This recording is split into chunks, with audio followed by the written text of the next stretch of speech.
Welcome to Creation Station Monthly. I'm Bob from Creation Station. This is our monthly show where we get two creative people who work on some type of creative topic and we get them talking about their creative process.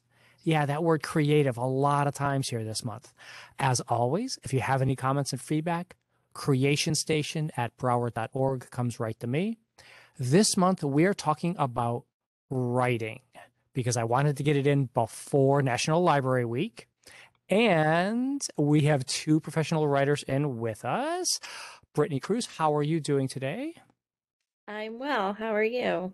Doing great. And Alana, how are you today? I'm good, thanks. So we have two new people, as always, that haven't met each other and get a chance to find out what it's like to be creative with someone else. Brittany has they've done some sports writing and has a great book out. I'll show in a minute, Hail Mary on the Women's Football League that you probably didn't know about, and it's a really fun read. And Alana has written several fantasy novels and has been up on the New York Times bestsellers. So my first thing that I want to get going on this is, Alana, tell me, when did you first starting being creative? Not necessarily while it was about writing, but what was it when you were a little kid that you started being creative on things? And Brittany, you just jump in.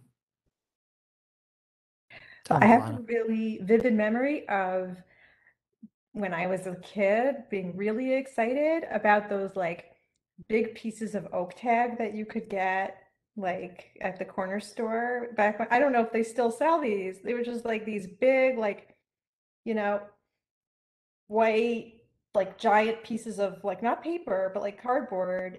And and I had like all these different Crayola markers, and I got really excited about creating a world from my imagination and like drawing it on this, giant piece of oak tag. And then I recruited my sisters, and I said, we're going to be princesses of like this world, and this part is mine and this part is yours. And this was like before I could read. And so that was like that was, I think, where it started, like just creating worlds and stories before I could even read. And then when I learned how to read, it was like, whoa, I obviously want to do this. How about you, Britt? Yeah, similarly, I think I was always making up stories. I'm not a fiction writer, and we can talk more about that later Yeah. because I'm like, but as a kid, I was always making up stories. It's how I fell asleep at night. And I actually still do it if I can't sleep. But it was like I was kind of always in my own world and making up those stories and um I think always drawn to also creative, like my bedroom as a child was completely collaged floor to ceiling in like magazine cutouts. I like full scale collaged my entire room. I did it to Shout out every to notebook. who? Who? Okay, so mostly Britney Spears and Jennifer Love Hewitt. But it was like Teen People and Teen Vogue covers actually all over my walls. I did it to like every notebook I had, the cover of everything. So I think I was just always, yeah, really drawn to creativity, and making things interesting.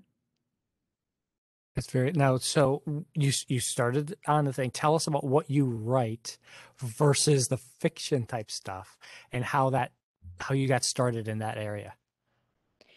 So I write, I'm a full-time freelance sports journalist. So that is like what I do day to day, but I also do creative nonfiction. I'm an essayist as well. And that it's really very different. I find that I kind of think about the journalism, even though there's an art and a craft to it, and I really care a lot about narrative and I think a lot about it. Think about that a little bit more as like my job, and my creative nonfiction is much more like my art. It's the stuff like I would create anyway. It's the stuff I would do even if nobody was reading. Um, and I do find it a really interesting process. I'm actually hoping to write a book of essays next, which is very different than Hail Mary, which is reported nonfiction on the first professional women's football league in US history. Um, But one thing like that is a very hard like distinction, even though it's both nonfiction writing, I find that like the journalism writing sometimes strips me of my voice, like my the voiciness and the personality that I have in my writing a little bit. And it's very hard for me to like at the end of the day be like, okay, now I'm switching to like the non-paying stuff, the creative stuff.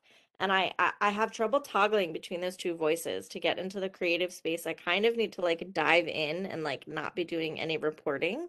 And so they're like very different processes that feel like they come from very different places. Alana, how about you? Where does your muse come from Oh for my that? gosh. Where does it come from? Okay, that I can't answer, but um, I, you know, I think my impulse to write fiction, part of it is storytelling and creating a story, and another part is that I really enjoy really long character arcs. I love having a character that has a lot of potential to grow and change, and having that character intersect with others and just being with them for the long haul and developing them, and of course having many surprises along the way. Something I really enjoy when I read. And so it's something I really enjoy creating. And it's also why I'm not really a short story writer, because you can't do that in a short story unless you're Alice Munro for some reason. But I guess if you want to know where my impulse comes from, it's from my love of books. I just, but as I said, like even before I could read, I was creating stuff. So these things are very mysterious.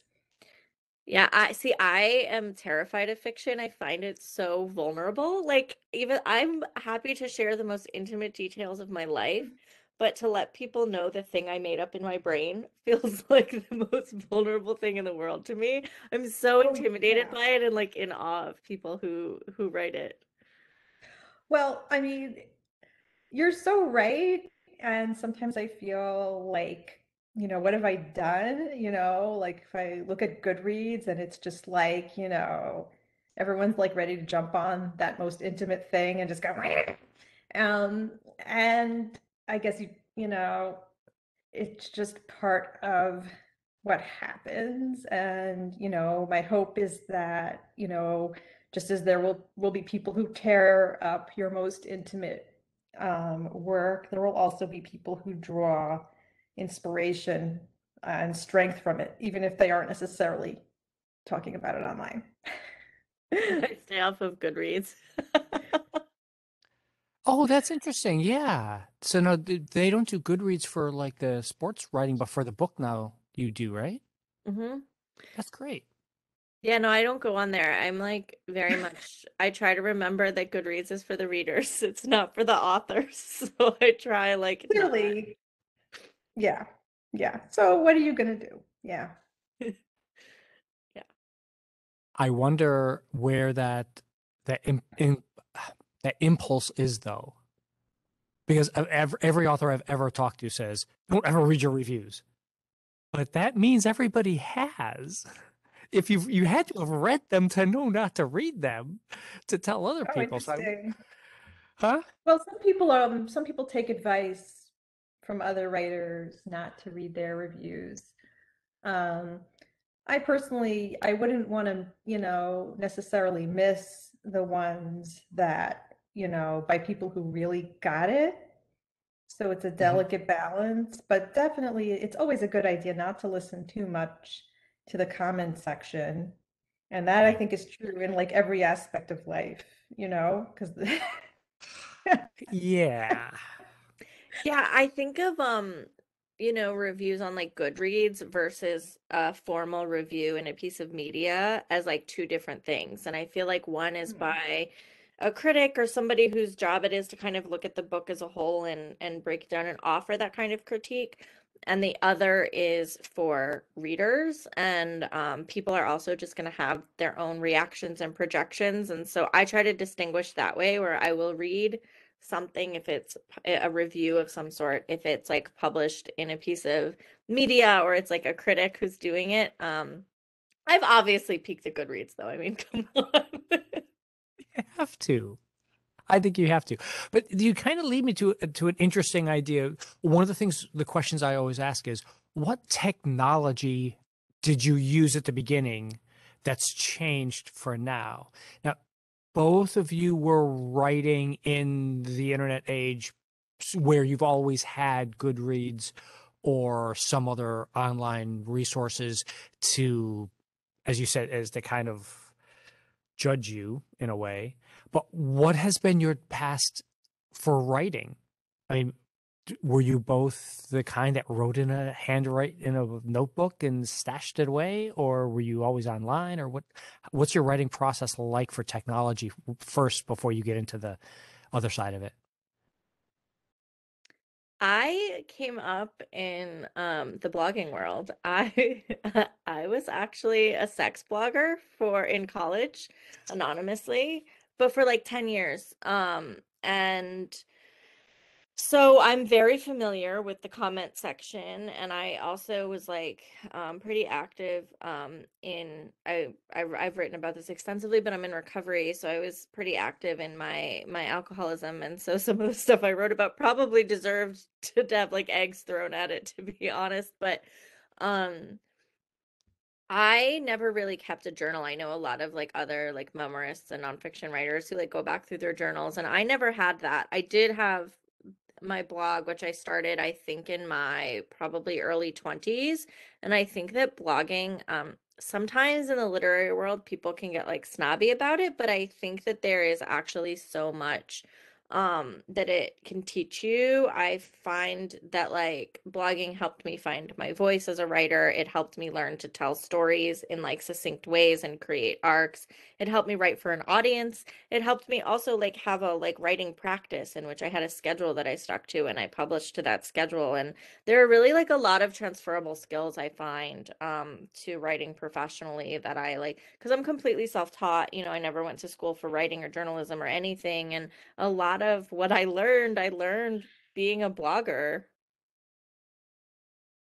Alana, I read some of your stuff when you were a blogger over on HuffPo. Right. So, yes. So when I was a blogger at HuffPo, um, initially I was recruited by it was when they were first starting out. And I was living in Jerusalem at the time. I've lived in Jerusalem for many years at various points in my life. And so this was when I was getting started as a journalist. Um, and so I was recruited for their world section because they wanted voices from different parts of the world. And so I was meant to write about my experience of living in Jerusalem or in Israel in general. And so that was the topic that I wrote about. And then after a while, I discovered that thanks to their back end system, I could actually write in any section I wanted there. So I started writing about my passion, which is books. And I started writing book reviews. So, while I was, blogging in the technical sense, I was writing Huffington Post blogs. Um, I was really most interested in writing literary criticism because that's something that I'm passionate about. Uh, and that eventually helped me parlay my portfolio into writing for other venues, specifically about books. Um, I think What's your go-to instrument? my What? instrument, Yeah, I mean, I no, mean, like, do you carry a laptop with you everywhere? Do you carry a notebook with you everywhere? Do you do it on your I see what you phone? mean. What I what see do you, what you what's mean. what's Yeah, your way of capturing it? I do carry a notebook with me, but I admit most often I am typing on a laptop. Um, I love being able to change things very easily and yeah, rather than inscribing it on the page forever. But my first novel, which I wrote as a high school student, was written in longhand in notebooks. Um, I think I'm older than Brittany. So when I was in high school, it was like very fancy to have Word. Um, and so like, I really I didn't discover writing on a word processor until I was, almost out of high school. Um, yeah.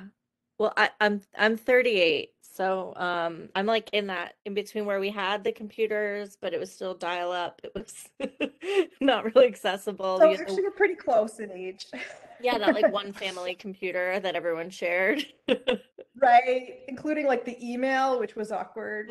Which is probably why I didn't start getting into trouble on the internet until I went to college and had my own.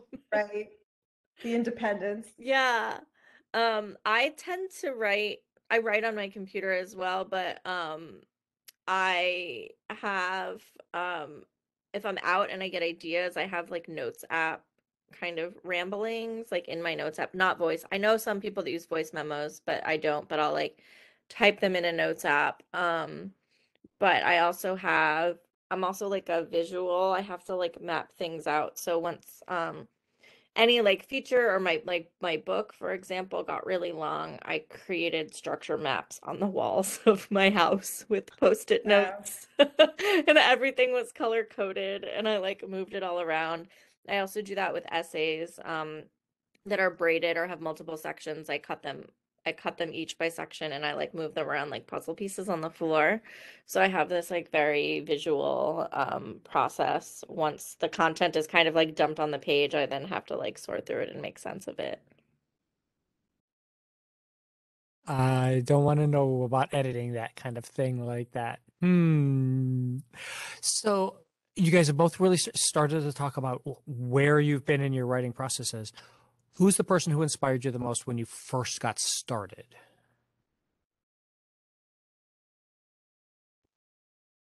Uh-huh. This is a good question. So I have a weird kind of like journey into writing. So I mentioned that I had this blog for a very long time and I went to rehab and deleted and the domain expired and it has vanished to the Wayback Machine, thankfully. Um but after I came out, I couldn't like not write. I didn't know how to not write. I was a social worker. That's what my master's degree is in mental health counseling and that's what I went to school for. And but I didn't know how to not write, so I was blogging and I ended up getting pushed out of my job while I was on maternity leave and needed to make money from home and like had a newborn and didn't kind of know what to do and I had this like very random Facebook friend.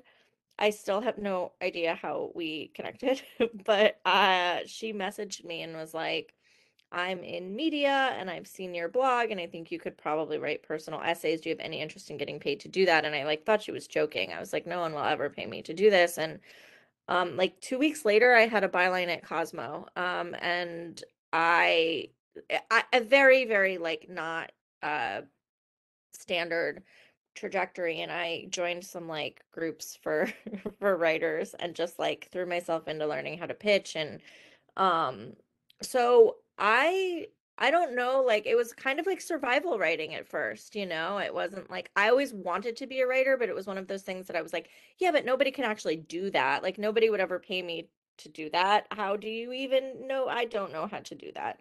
So it was not a thing I ever like thought I would do. So when I finally broke in, yeah, it was much more to like pay the bills and make whatever money I could to like supplement my then husband's income.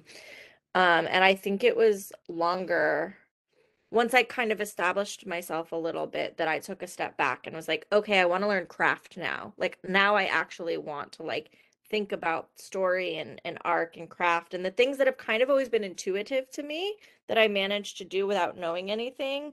At that point, I think it was when I kind of was like, okay, but now I want to get good at this and I want to learn the things I would have learned if I had gone to school. And that I really like changed the way I write creative nonfiction. Okay, Alana, we gave you a moment to think about it.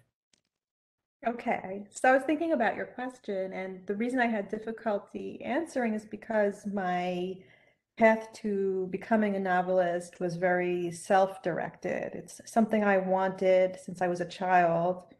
Um, because of my excitement from discovering, what books can do. And I think, if anything, the biggest driver for me to start early in life as a teen was the social isolation that came from when my family moved from New York to Jerusalem. And, I lost all my friends. I didn't speak the language. I became the stupidest person in the class overnight. And so I really found refuge in writing a novel, which, probably would not have happened if we'd stayed in New York. I would have had, a normal high school experience, and I would have been thinking about other things. Um, so I think that's really, how that got started. And then, whenever I'd go to, America for like a summer or whatever, I would take advantage of the library and take out all the books I could find about, how to become a writer and what do you do, and I would read them exhaustively, and so that was really, you know, how I got started. And I can't really point to any person in particular who was an inspiration. I guess, all my favorite authors were my inspiration. Along those lines, so let's talk about what the rest of the world thinks about this. Because as you mentioned, libraries, yeah, hey, this Bob, it took you 2 years to get writers on your show. I'm like, well, we had to get the right ones.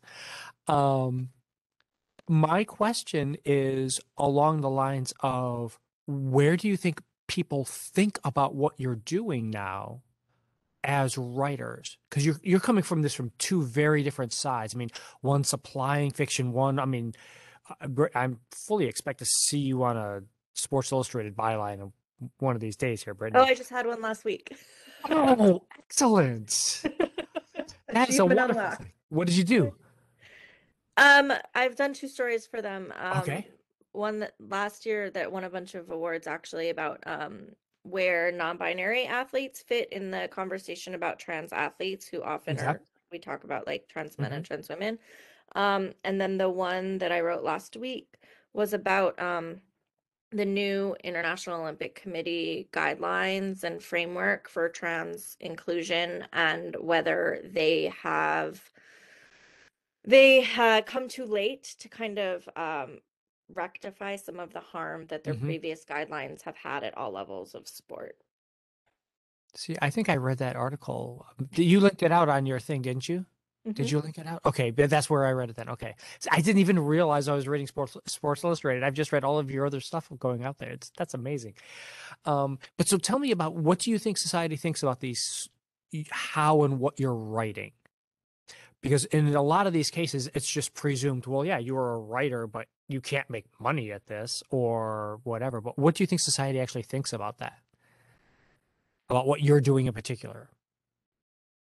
Well, my experience has been that people ascribe a lot of power and control to authors, which usually is not warranted.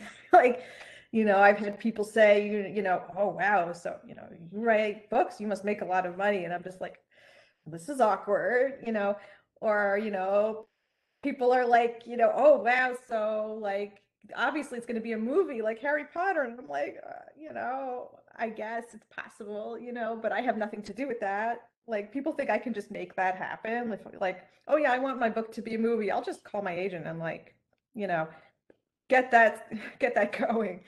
So there's a lot of misconceptions about being an author, generally of the more grandiose nature, as if like we have all this power. Yeah, I think that's true. What I do, so I say that my work sits at the intersection of sports and gender, and so that to me looks like a lot of different things. Yes, it looks like writing about women's sports, and it looks like writing about trans athletes, but it also like looks at I wrote about like the idea of the kiss cam on jumbotrons through a Yeah. consent culture lens, like, and whether it was like coercive to put two people that you don't like on a screen, and like, so like I do like lots of different stuff like that, but my work tends to get really reduced into like special interest categories or like be considered really niche. And so as a freelancer, part of the reason I've written for so many publications and part of the reason I will only write for each publication that I write for maybe once or twice a year is because they see the kind of work I do is like not general interest and that most people won't care about it. And so they'll like, oh yeah, we just mentioned trans people like 3 months ago. We have to wait, to do that again. And I also find that like sports publications see me as a women's interest writer kind of. And then women's publications see me as a sports writer and kind of, I think wrongly assume that their audience doesn't care about sports. I consider myself someone who writes about sports for people who think they don't care about sports because I think if you frame it correctly and you package it correctly, like everyone can care about sports. Sports stories are human stories, Hmm. and all stories ultimately are human stories. Yeah. Um, but so I do think that I sometimes get like pigeonholed. I interviewed for a job recently and was asked if I would be able to like write about men. And I was like, I broke into sports writing covering Major League Baseball. Like I wrote a whole book about football. Like I can write about men if I need to write about men. I I choose don't not think to. they would ask that question of a man if he could write it about a woman. I actively choose not to Yeah. write about men because I think enough people are writing about men. Ah, But so Do you get yeah. that pigeonhole, Alana? Do you think you're pigeonholed on that oh, by your type oh of writing? boy. Yeah, I mean, I can't even tell you how many times I've been asked to be, participate in a discussion or be on a panel or have been enlisted as, a woman writing fantasy. And I'm just like, really, I mean, it's really, I don't even know where to begin with that. It's not a category that I'm thrilled with. I really would prefer to just be an author. Um, How and about that for yeah. you guys for like the pseudonym idea for authors of have you considered, did you write under one to disguise the fact that you're a woman at first, or was that just to know I'm going to do this and not hide anything? I mean, I didn't think that we lived in such an antiquated age where I really had to do that. Like Charlotte Bronte was a long time ago. But sometimes I wonder if I was wrong. Like, when I, listed for the millionth time as like, that rare creature, woman writing fantasy, and here's the 500 people who belong to that category. So I don't know how it's rare. I'm like, this is not a list I really enjoy being on. I wish they would talk about different types of fantasy and who's writing that, and not this thing again of like as if women are like this special interest group or something.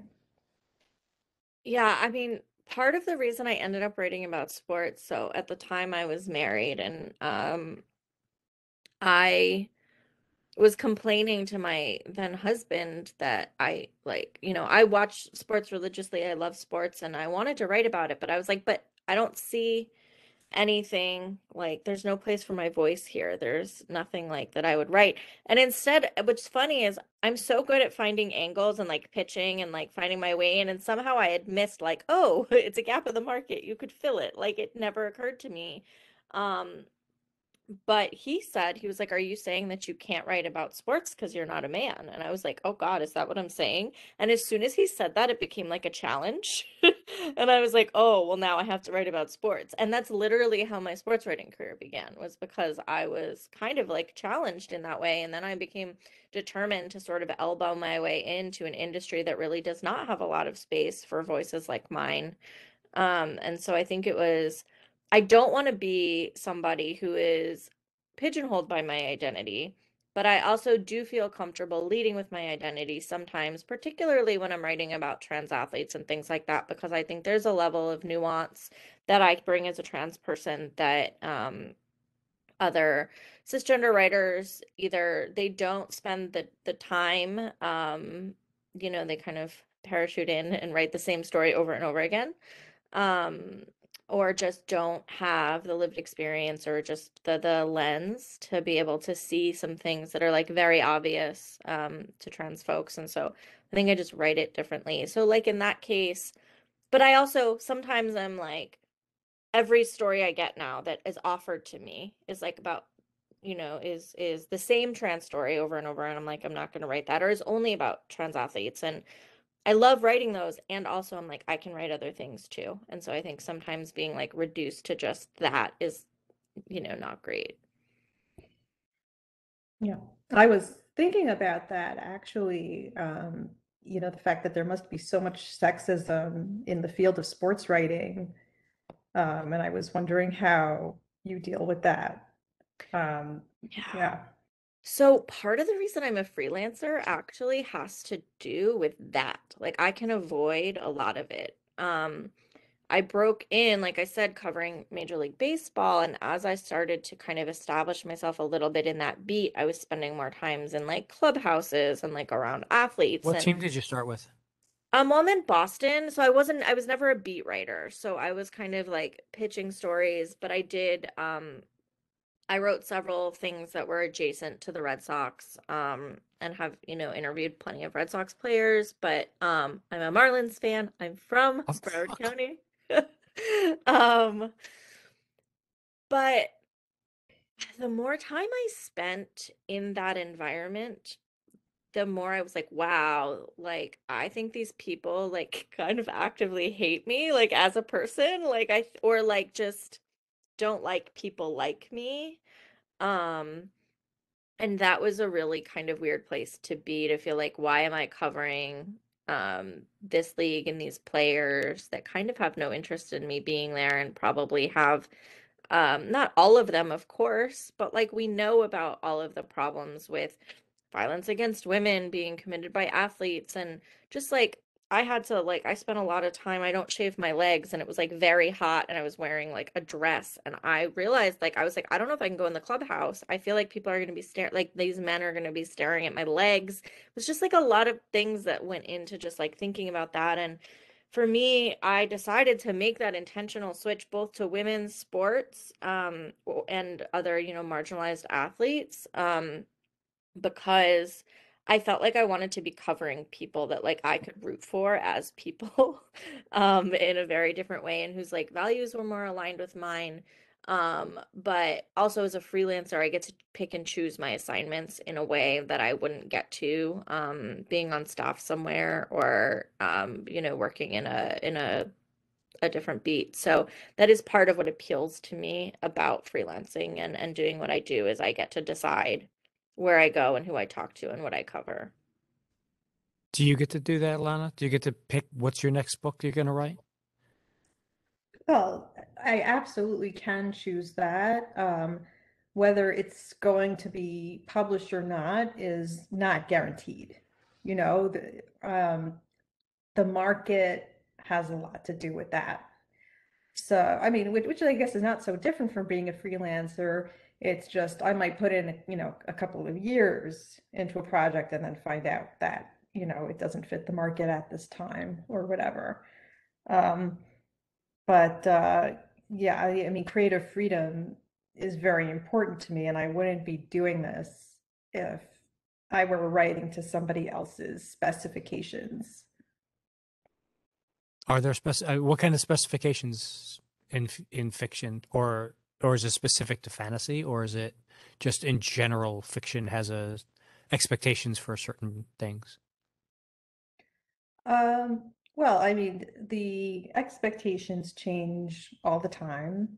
And, it can change from moment to moment what publishers believe the market wants. And sometimes, I mean, that's actually something I encountered when I finished my first novel. It took me 7 years to write my first novel. And I mean, the one that I actually thought was good enough for publication, not the one I wrote in high school, which was not.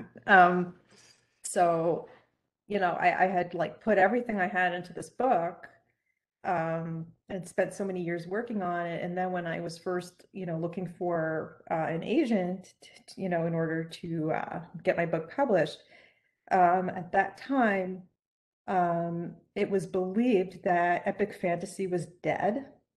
And the only fantasy that agents were interested in was basically steampunk or books with zombies, or sometimes steampunk with zombies, whatever, you know.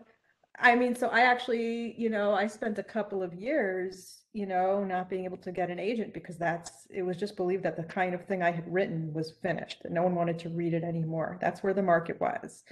And then, for whatever reason that changed. I think personally that it had something to do with Game of Thrones. It doesn't seem like such a wild guess. Yeah. So, that led to publishers being interested in epic fantasy again, as far as I can tell. So the market is unpredictable and it changes all the time. And, if somebody is creating art because it's what's important to them, then, they're going to end up wanting to write what they're driven to write from within, not based on what the market wants. And then So there's I that cannot get you tension. to write me a short story on zombie apocalypse people. Well, I don't write short stories, but I can't even express how little interest I have in zombies, so I'm not your person for that. Yeah, I find it very frustrating when like I spend a long time pitching stories that nobody wants, and then I got like one of my biggest bylines at like a major publication, and I was like thrilled about that. But the reason they accepted my pitch was they said like women's issues are like really big right now. And I was like, oh, cool, like we're a trend. Like, Yeah. so it was like, it was good that I got the like byline, but I'm like, okay, cool. This like very important story is like just considered like trendy and like so hot right now, Yeah. which is such an insult a little bit. Along those lines, the question we always ask everybody is it's easy to brag. It's easy and in writing, it's a little bit easier to say, here's my byline, here's my bestseller listing.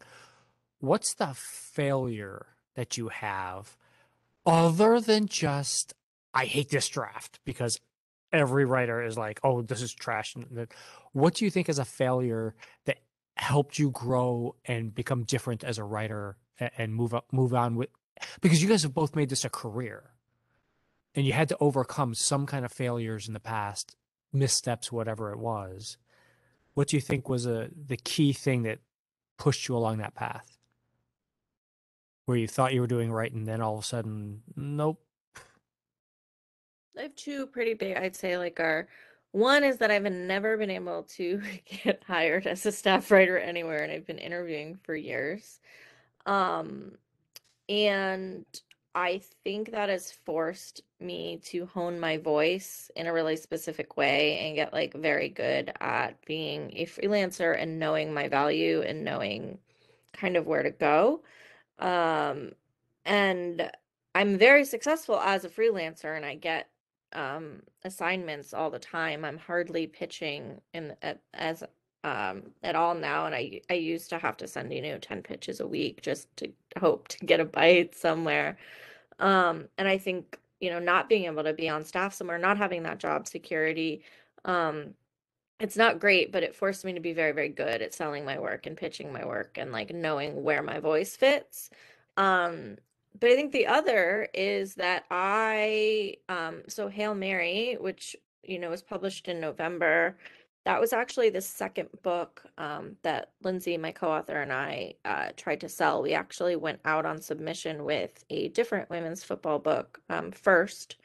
It was much broader from a historical perspective and it didn't sell because we were told it did not have a narrative arc, enough of a narrative arc. And in the course of researching for that proposal, we discovered the NWFL, which became the topic of our book that did have a narrative arc. And so we were able to dig more into that and became very clear that actually maybe this was the book. And so that book sold and went to auction. We had, five different publishers bidding on that. And but that came out of a failed proposal, out of a book that didn't sell, that nobody wanted. What's the one you want to admit on camera, Alana? I just want to say, first of all, that's a really inspiring story. That's very cool. The one I'm willing to admit on camera. No, the word failure is not something I use very often, so I'm just trying to think what I think, really fits your question and, an example of something I learned. And you know, I guess something that I definitely uh, one hard experience I had was when I was writing my second book.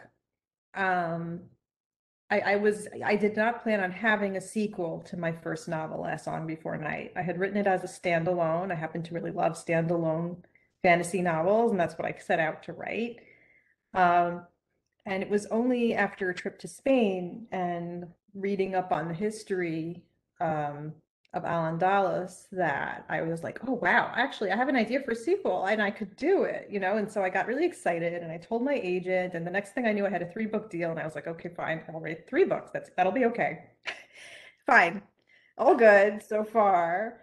And I thought I had this idea for the second book. And like, oh my gosh, like the more I worked on it, the more I realized that I just did not like what I had. Like it just wasn't working at all. And I think I wrote like 20,000 words like 4 times trying to write this book. It was so, I was just, ugh, you know, but that process, which was like really grueling and you know, I was on tour for my first book during that process, and I was basically just like, I was with another author who was like writing thousands of words while we were in the car, and I was just like cursing him the whole time. I was like, I hate you, because like I can't, you know, I'm so stuck.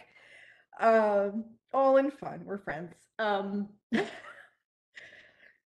But then like, you know, I came to realize, you know, in retrospect that it was good that I didn't just take the idea I didn't like and push it out, you know, because everyone tells you, you know, you have to, you know, write it fast, you know, people forget about you, blah, blah. And I didn't. My book was late.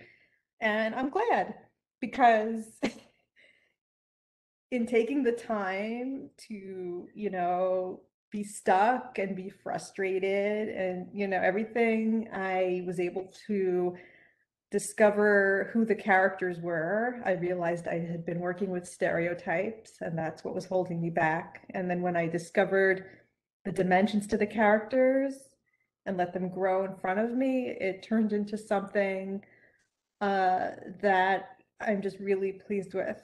And so that was an experience where, you know, I had this like, I was kind of in the pits of despair with this book, and but ultimately it was a learning experience. How do you feel on that, Brittany? Yeah, I think well, I relate to the missing the deadline thing. Deadlines are like suggested start dates for my project. I we pushed our deadline for our book back because COVID happened. And we both had kids and we're like home with children. Um but I will say, I don't know, it just makes me like think about the like writing process. My co-author was somebody who from the minute we got our book deal, um, she sat down at the computer and wrote every single day. And I like didn't touch the project for 6 months. If I were her, I would have been like so anxious. I think I wrote 25,000 words in the week before our book's deadline. Like she'd been done for weeks and everything was just on me. Um, and I did it. That's just how I work. I work like in sprints like that. And a lot of my process is actually not writing. And by the time I get to the page, I sort of kind of already have like worked out what's gonna go down there and how it's gonna go. But I will I apologized to her at one point. I was like, I would be so stressed if I were you. I'm really like, I'm sorry. And she said, look, I've seen your final, because we'd never worked on anything before together. And she said, I've seen your work. I've seen what you put out. I've seen the final product. So whatever process you have clearly works for you. So I'm gonna trust it. And it was like the most That's very good. generous.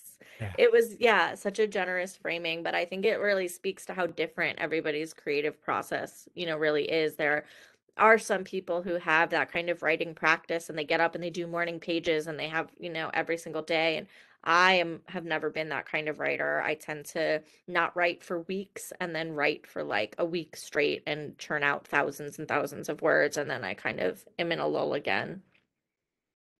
I have to do mine every week.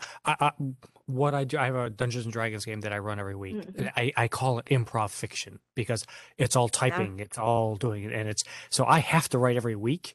But I'm like that. I'm like, it's just sitting in the back of my head. There's ideas, there's things, and then it's like, oh, it's 6:30 on Friday. Oh, I need to have at least a few things here on the screen to copy and paste over for everybody to react with. So yeah, I get that feeling of yeah, just let it marinate, just let it go.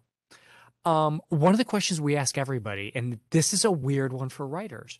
What's your ultimate technology thing? What's your ultimate piece of gear that you want that will make your writing experience, your life better? I'm working on a new book that is it's going on submission soon, but it's an essay collection, so like very different. And I just updated Scrivener, which is a writing program, and it's Hmm. just making my life so much easier than trying to write in Google Docs. Um, I tend to write these like I tend to write braided essays that have like kind of a lot of things happening, and several like narrative strands that like need to come together, and it's really hard to organize that in like a Word document. And so Scrivener is a great program if you are writing a book length project and you need like, help organizing it. So that I guess that's going to be my answer. What's your ultimate, Alana? What would you want? I'm a very low tech writer. I have become used to having a lightweight laptop available to me at all times, and I would be very sad to not have that. So I guess that's my ultimate thing, but that's a very boring answer. I do like to listen to music when I'm Batteries working. that last forever would be a really nice thing. Yeah. Right, right. And I like to listen to music while I'm working. And so I guess my other ultimate technology thing would be the noise canceling headphones that make that possible while I'm working in the same room as my husband when he's having meetings. So What kind of music are you listening to? oh, it's always a mix. And it's always weird stuff. Um, Thematic to Instrumentals what and you're writing, or sometimes, not always. Often it's just stuff that has captured my interest at the time. When I was writing The Poet King, I was like really obsessed with the Westworld soundtrack at the same time, but they were not related. It's really just whatever has captured my emotions at a given time. what Movie background stuff scores do are you good do? for Yeah. writing though. Tell me. Like, Yeah, hmm? yeah. What kind of movie scores? What are you doing? Oh, I kind of write exclusively to the Hours soundtrack. Yeah, the Oh, score wow. from the Hours, Philip That's intense. Glass. I can't write with anything that has lyrics because the words are distracting to me. Yeah. So it has to have no lyrics. And I will say many people have sent me many other like movie scores that I could write to, and somehow I pretty much anything you've ever written for me, if there was any soundtrack, it was the Hours. Hmm. Interesting. I think it's like almost like the Pavlovian response. Like I've conditioned my brain that that is writing music. I do similarly. Okay. I light a scented candle when I sit down to write. Hmm.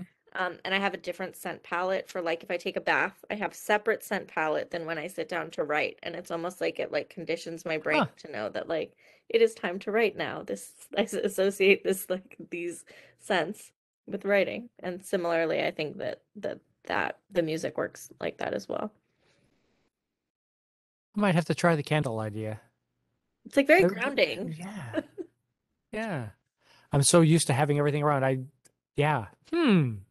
That'll be an interesting thing to do to try and be that calm at the end of the night, especially as you're just like, ah, sort of thing. You guys are both in this and have both done great stuff as a career, though whether you could make an entire living on your own with that is another issue. What do you think of as advice for someone about that, though, for trying to make it a career, to trying to be or do as a career kind of thing? Uh, well, I Two mean, very different career paths for you guys and both different work products. So I want to hear how you guys compare these things. Well, there's the inspiring advice and there's the more brass tacks, less encouraging advice. And they're both important. So the less encouraging but very important advice is have a contingency plan for your finances because there are few professions less financially reliable than fiction writing or possibly any writing. Um, but the more encouraging advice would be um, just that it's normal for it to be a very grueling process that takes many years and to not take that personally. Endurance training. Okay, gotcha. Oh, very much so. Mhm. I think that writing, like anything else, in some ways is kind of about it's about relationship building. And as much as like you want the writing to stand on your own, at the same time, like a lot of the assignments and things that I get now are because I've taken the time to kind of establish a social media presence and network with editors and other writers that way and supporting other writers. And I actually think like this is an industry that can be really competitive, but I think there's room for everybody here. And one of the best things I've ever done for my career is be really, really like unabashedly supportive of other people's work, and what other people are doing. Um, and in doing that, I've built this community of people who will do the same for me. Um, it's really hard to be an island and you're not really going to get anywhere doing that because somebody has to publish you and somebody has to commission you and somebody has to blurb your book and somebody has to share what you're doing and supporting other writers and building those relationships is really, I think, crucial to being able to do the work. But also, yes, you should, if you're going to go full-time freelance, you should have at the very least 3 months of cushion, but probably more because you probably won't be paid for at least 3 months. I'm brass tacks about that. How is the pay for someone? Not actual dollar figures, but I'm just saying like as you mentioned, if you're gonna when you submit an article, when you submit something, how long does it take to get paid? I mean, Alana, you mentioned for a book, how many was a year? How long was it before getting paid? Oh, I didn't mention it, but for every novel, it's typical to be paid in installments. There's the amount that you receive upfront when you first sign the contract, then there's the amount you receive when you deliver the manuscript, and then when the book is published, the publication fee, I think it's called. And so generally it will be divided equally into three parts. That my book was like that too. Um, yeah, your advances paid out over like 3 years, 4 years, more than that. For my work, what's really hard is that I don't really have control over editorial calendars. And so I my bread and butter is long form narrative features. And so I'm working in these like stories that take me months sometimes to write. They're very long. I'm not usually responding to the news cycle and doing quick hits very often. And so because there's not always like a date on the calendar that the piece needs to run by, it can be a really slow process. And most publications will not let you invoice until your piece has been published. So like the piece that I published for Sports Illustrated was an exception. They let me invoice on first draft, which I will say because that's great. But if, for example, that piece started last summer and it just published last week. And so for whatever the like fee I'm getting for that is, it's almost a year of work. And like I have another piece that's still in edits that I've been going back and forth on since October, and it's going to be like $1,000. So it's taken me $1,000 from like October. So um, sometimes I just don't have it's in theory you publish you write it, you publish it, and it's net 30 and you're paid within 30 days. But in practice, you actually like there's a lot of reasons why you wouldn't be paid right away. Okay.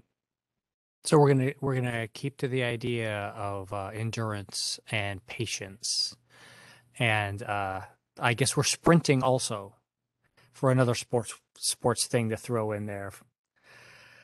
The hour has just flown on by, guys. Thank you so much to both of you for being here and sharing all your ideas and thoughts. And I think this was really, really a lot of fun.